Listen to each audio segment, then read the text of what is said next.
Olá, você está no canal Federais do Ensino Papo de Trânsito. E o papo de hoje é sobre aquelas infrações que a gente não vê no dia a dia, sabe? Não é excesso de velocidade, nem sinal vermelho. A gente vai mergulhar na burocracia, na papelada, naquelas regras administrativas que todo dono de veículo precisa saber para não ter uma baita dor de cabeça. E aí, me diz uma coisa, essa é a pergunta que vale ouro, não é mesmo?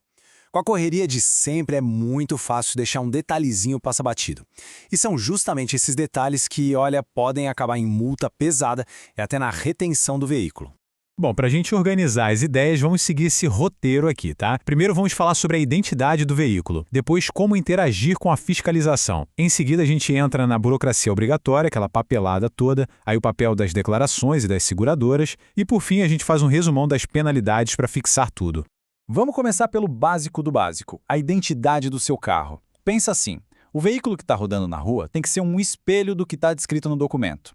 Qualquer coisinha diferente, por menor que seja, precisa ser informada e regularizada. A grande questão aqui é entender o que significa esse desacordo com as especificações. Olha, isso pode ser desde uma mudança de cor que você não comunicou, um rebaixamento na suspensão, até a falta de uma placa ou de um adesivo obrigatório. A lei quer ter certeza de que o carro na rua é exatamente aquele que está registrado no sistema. Simples assim. E as consequências? Elas não são nada leves, viu? De acordo com o artigo 237, a infração é grave. Isso quer dizer multa e, aqui vem um ponto de atenção, a retenção do veículo. Ou seja, se o carro ficar parado ali, no local da abordagem, até a irregularidade ser resolvida. Imagina o transtorno. Certo? Agora vamos para um momento que exige calma e principalmente conhecimento, a hora da abordagem por uma autoridade de trânsito. A lei é bem clara sobre o que o condutor deve fazer nessa situação. Olha só essa comparação. De um lado, você se recusa a entregar os documentos na hora da fiscalização. Do outro, você tenta resgatar por conta própria um carro que já foi retido. Sabe o que as duas atitudes têm em comum? O Código de Trânsito trata as duas com o máximo de rigor. São infrações gravíssimas que dão multa e apreensão. Detalhando um pouco mais o artigo 238, a simples recusa em entregar a habilitação e os documentos do carro já é uma infração gravíssima, e a penalidade vai muito além da multa, inclui a apreensão e a remoção do veículo para o pátio. É uma atitude que só complica e muito a vida do motorista. Já o artigo 239 fala de um desafio ainda maior. Pensa na cena. O veículo foi retido para regularização, mas o condutor, sem autorização nenhuma, tira ele do local. A consequência, exatamente a mesma. Infração gravíssima, multa, apreensão e remoção. Basicamente, você transforma um problema que era administrativo em um problemão. Agora a gente chega na parte da burocracia obrigatória. Vamos falar daquela papelada que muita gente nem lembra que existe. São as obrigações que o proprietário tem, mesmo quando o veículo, por exemplo, nem está mais rodando. O ponto aqui é fundamental. Se um carro deu perda total ou foi desmontado, ele não pode ser simplesmente esquecido no fundo do quintal.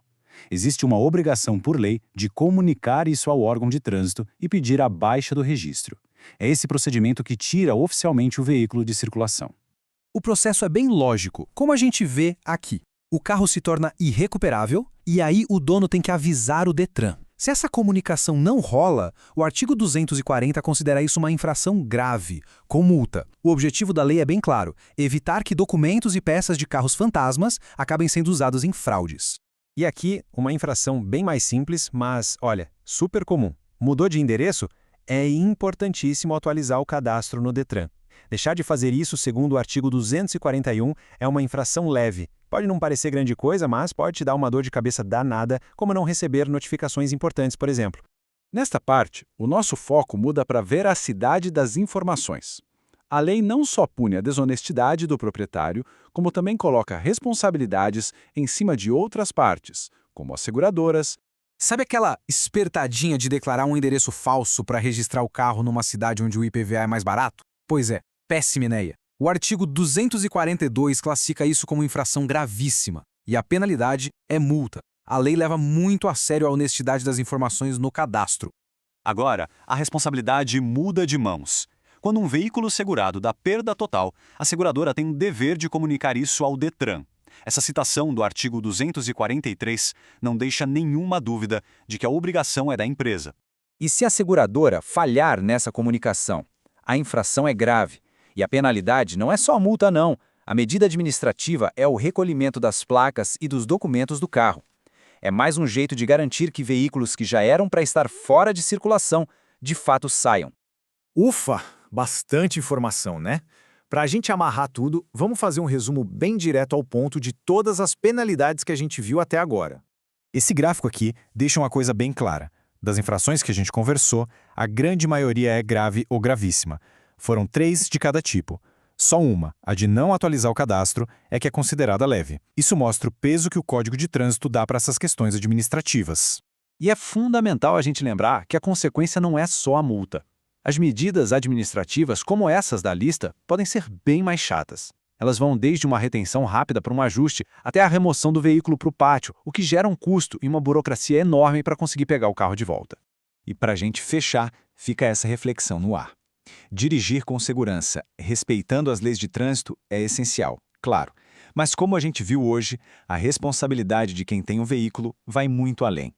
Manter a documentação em ordem, o registro atualizado e as características do carro certinhas, tudo isso também faz parte de ser um condutor e um cidadão consciente. Federais do Ensino, um papo melhor para um mundo melhor. Produzido por J. Nascimento. Se você gostou deste conteúdo, deixe seu like e siga as nossas redes sociais, Federais do Ensino, papo de trânsito, @gmail.com.